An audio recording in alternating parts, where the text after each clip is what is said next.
a bad guy.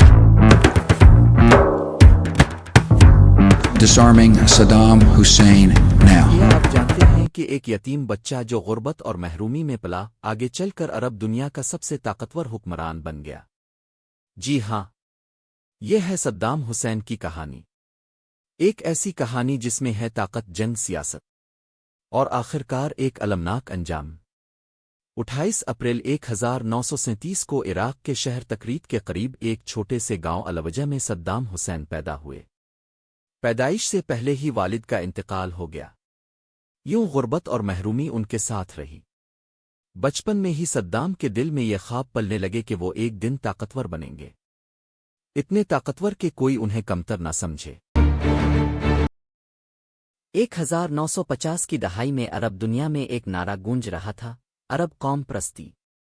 Saddam भी इसी से मुतासिर हुए। उन्होंने बास पार्टी में शमूलियत इख्तियार की।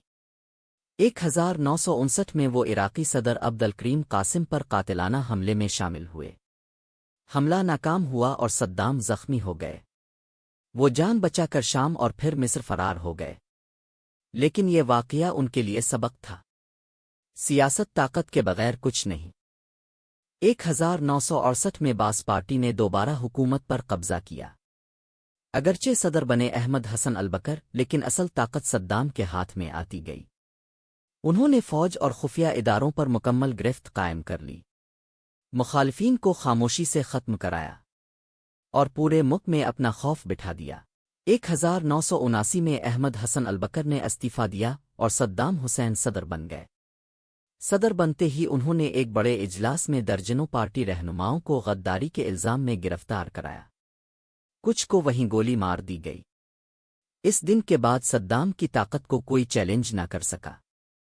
उन्होंने बड़े बड़े मंसूबे शुरू किए, स्कूल, अस्पताल और शाहराहें बनवाईं। बगदाद को एक जदीद शहर बनाने की कोशिश की, लेकिन साथ ही वो अपनी शख्सियत को एक हीरो के तौर पर पेश करने लगे। बड़े बड़े मुजस्समे, पोस्टर्स और नारे, हर तरफ सद्दाम ही सद्दाम। 1980 में सद्दाम ने ईरान पर हमला कर दिया। 8 साल तक जारी रहने वाली ये जंग लाखों जाने ले गई। इराक ने कीमियाई हथियार इस्तेमाल किए और कर्दों के शहर हलबच्चा में हजारों लोग मारे गए। अगरचे सद्दाम ने अपने इक़्तिदार को बचा लिया, लेकिन ये जंग इराक की मईशत तबाह कर गई। 1988 में ईरान इराक जंग खत्म हुई, लेकिन इराक कर्जों में डूबा हुआ था।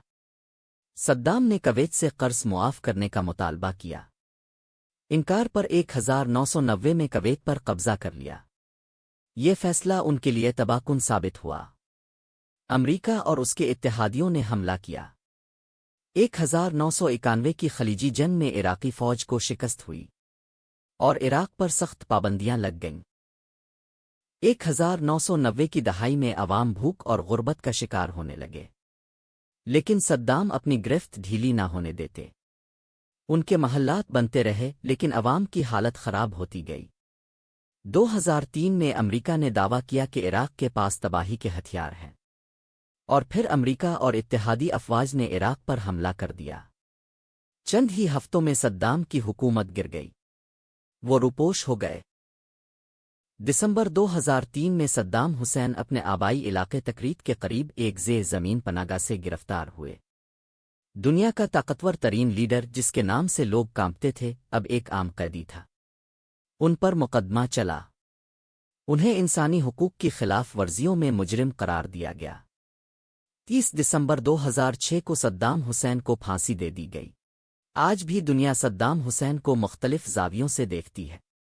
कुछ लोग उन्हें जालिम और आमिर कहते हैं, और कुछ लोग उन्हें हीरो मानते हैं जो मगरिब के आगे झुके नहीं। सद्दाम हुसैन की जिंदगी एक सबक है।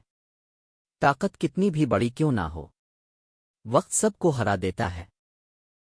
Saddam Hussein was a bad guy. Disarming Saddam Hussein now.